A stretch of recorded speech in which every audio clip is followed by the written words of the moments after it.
आज जोड़ा सांगो क्षेत्र के टीएमसी उम्मीदवार विवेक गुप्ता ने राजा बाजार इलाके में जाकर मुसलमानों से वोटों की अपील की और साथ ही कहा कि ममता बनर्जी के नेतृत्व में ही बंगाल का विकास हो सकता है।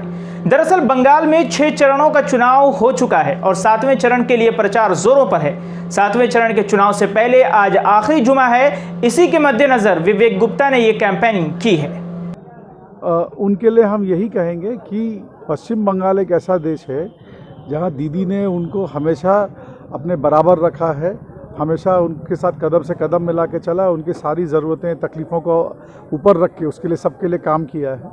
और यहाँ मुसलमान महफूज है, यहाँ मुसलमान अमन और शांति से रहता है, तरक्की करता है और ये वो जानता है कि ममता बनर्जी ने उसके जो जो वादे किए वो पूरा किया और आने वाले दिनों में भी दीदी ही उनके लिए उनकी सबसे बड़ी सरपरस्त, उनकी सबसे बड़ी हमदर्द, सबसे बड़ी नेता है और वो उनके लिए जो कुछ भी दरकार पड़ेगा वो करेंगी। मगर खाली दीदी नहीं, पियालदा है यहाँ पे, यहाँ तृणमूल के जो बाकी लोग हैं, हम लोग भी हैं, यहाँ बहुत सालों से सबसे संपर्क है और एक अजीब सा भाईचारा है जो हम लोगों के लिए खाली वोट का रिश्ता नहीं है, ये रिश्ता 5 साल का रिश्ता रहता है। आगे वाले और प्यालदा के लिए तो और भी लंबा रिश्ता है जो खाली वोट होने से ख़त्म या शुरू नहीं होता है। सुख दुख में, खुशी में, गम में, सब में शरीक होने से, साथ बनाने में, तकलीफ़ें दूर करने में और उनका काम करने में ये रिश्ता उनके लिए, ये उनको मालूम है कि ये लोग अपने हैं, कम से कम तकलीफ़ में इनको आवाज़ दे सकते हैं।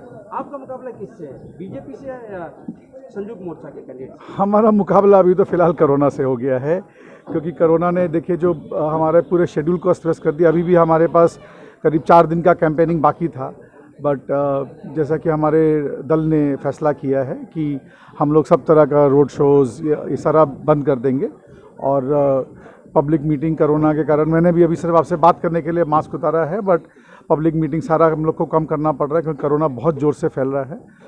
और इससे ज़्यादा हमारा प्रतिद्वंदिता समय, क्योंकि हम जब जोड़ा सांको में 47,000 लोग, 47,000 घरों में रहने वाले जो 2 लाख, हमारे तकरीबन 1,92,000 वोटर हैं, उनसे जो पर्सनली मैं नहीं मिल पाया हूँ, यही मेरा प्रतिद्वंदी।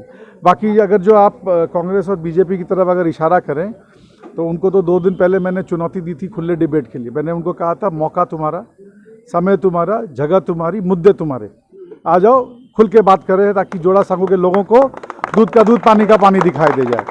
मगर अभी तक दोनों में से किसी भी कैंडिडेट से कोई भी मुझे जवाब नहीं मिला है। आप पर ये आरोप लगा कि आप आज नहीं तो कल भाजपा में जाएंगे, इस तरह की बातें भाजपा ये आरोप लगा रही है, तो कोई सबूत हो उनके पास या कोई दावा करने का कोई वो हो, कोई टेप हो।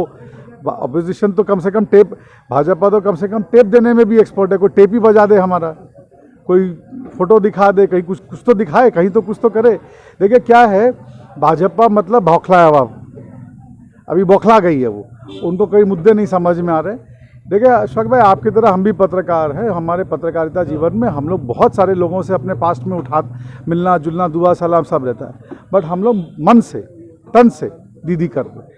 आज अगर हमको भाजपा जाना होता, मुझे जाने की ज़रूरत नहीं, ना मुझे जाना है, तो बहुत सारे मौके थे। मगर हम लोग ये जो 1 साल में सीज़न था ना भाजपा जाने का, ये सीज़न भी अब ख़त्म हो गया है। हाँ नहीं, ये एक्चुअली क्या है वो नहीं, देखिए भय और लोभ, भय और लालच, ये 2 के कारण कुछ लोग गए। और दूसरा एक बीजेपी में एक तो स्पेशल डोर है, वो हमारे पास नहीं है, उसको बोलते हैं प्यूरिफिकेशन या शुद्धिकरण डोर। तो जो जाता है वहाँ पे उसका ईडी सीबीआई सारा केस हो जाता है। तो अगर मैं भाजपा में जाने वाला हूँ तो ईडी का केस मेरे पर क्यों होगा? मेरे को तो ईडी बुला रही है रोज़ रोज़, हम जा भी रहे हैं, उनको सारी जानकारी भी दे रहे हैं। तो ये सब देखिए, चुनाव के माहौल में लोग अफवाह बुलाते हैं, मगर झूठ के पाँव नहीं होते और अफवाह की आँख नहीं होती है। उसी तरह ये अफवाह है और मैं आप लोग सबसे दरख्वास्त करूंगा कि इन अफवाहों पे ध्यान न दें। उनको बोलिए कि 2 तारीख के बाद कहीं ऐसा नहीं हो बीजेपी में जितने लोग हो वो वापस हमारे टीएमसी भवन के सामने लाइन लगा के नहीं खड़े दिखाई दें कि हमको ले लो, हमसे भूल। एक तो पुराना राजेश खन्ना का गाना था, याद आ गया आप लोगों के लिए, हमसे कहा भूल हुई जो ये खता हमको मिली। तो यही गाना वो लोग गाते हुए दोहराएंगे और भूल उनको मालूम है उन्होंने भूल क्या किया। भाजपा की जो कैंडिडेट है मीना देवी, उनका जो चुनावी लिफलेट में उर्दू भाषा का कहीं भी प्रयोग नहीं है। क्या लगता है कि उर्दू भाषी इस जोड़ा सांको में अच्छी खासी आबादी है? ये आपने अशफाक भाई बहुत अच्छा, ये आज ही हमने अपने टीम को बताया था, क्योंकि आज जब हम वार्ड 42 में सुबह प्रचार कर रहे थे तो वोटर स्लिप देखा, मेरी नज़र पड़ी अब मेरा आंख तुरंत गया। मैंने कहा कि इसमें उर्दू भाषा नहीं, देखो पीछे में होगा। मगर पीछे भी साफ था।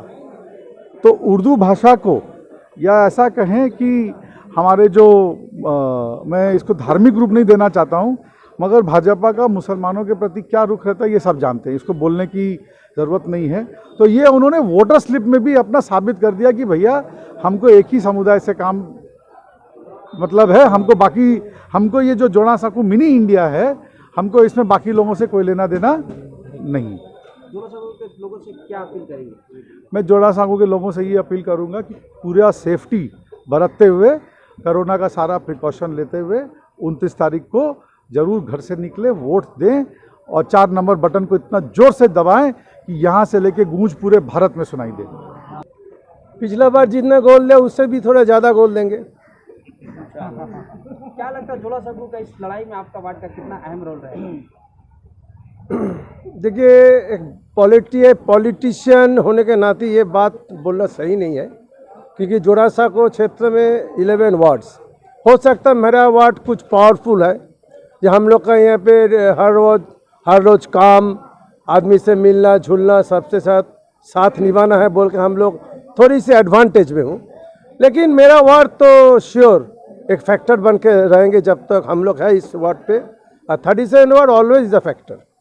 37 वार्ड में देखा जाता है कि सोमेन मित्रा के बहुत सारे लॉयलिस्ट यहाँ रहते हैं, क्या लगता है कुछ इफेक्ट होगा उसका? नहीं, वो लोग लॉयलिस्ट थे, अभी भी कुछ लॉयलिस्ट है, लेकिन आप सारा का मैंने 70-80% लॉयल अभी मेरा साथ चला है।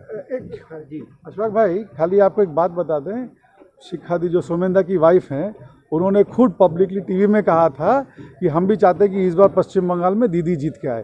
तो ये सोमेन मित्रा के परिवार कह रहा है कि वो भी चाहते हैं कि दीदी जीत के आए। मैं बोला ऐड कर दूं।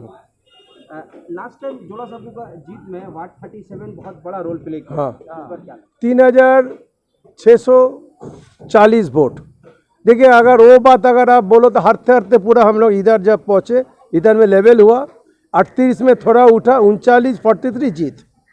क्योंकि देखिए, अभी जो विवेक बाबू जो बोल के गए, जे मीना देवी पुरोहित का जो लिफलेट, उसका पीछे उर्दू भाषा में नहीं है, इसी माने जे उनको उर्दू भाषा भाषी का जरूरत नहीं है, वोटर स्लिप में भी नहीं है, उनका लिफलेट भी नहीं है। चलो, से उनका सोच, उनका चिंता, उनका पार्टी का चिंता, ये तो पूरा खुला हो गया है। इस बार सेक्युलर बंगाल गवर्नमेंट बनेगी और एक ना कि कम्युनल बंगाल गवर्नमेंट बनेगी, जो हिंदू मुसलमान मुद्दा लेके चला। हम लोग का हिंदू मुसलमान, आप देखिए हम लोग का लिफलेट, चारों भाषा, हर जगह में चारों भाषा। क्यों? हमारा यहाँ हिंदू, बंगाली, हिंदुस्तानी, क्रिश्चियन, बंगाली सब कुछ है। तो 37 वार्ड देखिए, हम लोग को जब यह काउंसिलरशिप मिला, यहाँ का वोटर्स हम लोग को सपोर्ट किया, उनका मदद मिला, तो हम लोग भी 5 साल पूरा दिन पूरा रात इकट्ठे करके हम लोग काम किया, तो उसका भी तो एक तो रिजल्ट मिलने वाला है ना। तो मिलेगा तो जरूर। और हम लोग पब्लिक से हम लोग कोई 2 नंबर नहीं करते, सीधा बात। Let us be on the point. আমরা কোনো 2 নম্বরের কাজ করি না, নাকি আমরা কোনোটা মানুষকে ভুল বোঝাবার চেষ্টা করি, নাকি আমরা কোনো গলত ইস্তেমাল করার চেষ্টা করি। जो सही ওটাই করি, যেটা রং উই ডোন্ট ডু। কারণ আমার লিডার একটাই কথা বলকে গিয়া, মানুষের সাথে থাকো, মানুষের পাশে থাকো। सेंट्रल फोर्स ज़्यादा कितना इस बार फैक्टर होने जा रहा है? रहने दीजिए ना, और अगला बार भी तो था, सुदीप दा का बारे में था, सीता बख्शी के साथ थी, तब भी सुदीप दा का लिए कितना बात बोला गया, जेल खटा, ये खटा। अरे जेल खटने के बाद उससे ज़्यादा वोट में जीत गया। अगला बार जीता वोट में जीता, after he went to jail, उनका ज़्यादा, उससे ज़्यादा ये सब था। देखिए, हमको लड़ना नहीं है से, मेरा जो पब्लिक, जो मेरा वोटर, वो मेरे लिए भगवान है। सीधा बात, मेरा वोटर मेरे लिए भगवान है, मेरे उन पर पूरा भरोसा है, चाहे वो हिंदू हो, चाहे वो मुसलमान हो, चाहे वो क्रिश्चियन हो, मेरा लिए पूरा भरोसा है। तो इसलिए हमको CISF को कन्विंस करना नहीं पड़ेगा, मेरा वोटर कन्विंस हो जाए, बस इतनी मैं चाहता हूँ। 2 तारीख को शेष हसी कौन आ जाएगी? विवेक गुप्ता, ममता बनर्जी। कितना सीट दादा आप लोग? दादा इतना तो तले तो दादा हमको नवान्न में बैठना पड़ेगा, इतना हफ्ता नहीं बोलो कितना। लेकिन हाँ, जो मैजिक फिगर है उससे बढ़कर हम लोग चलेंगे। और भाजपा जो सोच रही ना, जो हॉर्स ट्रेडिंग होगा, ये बहुत नामुमकिन।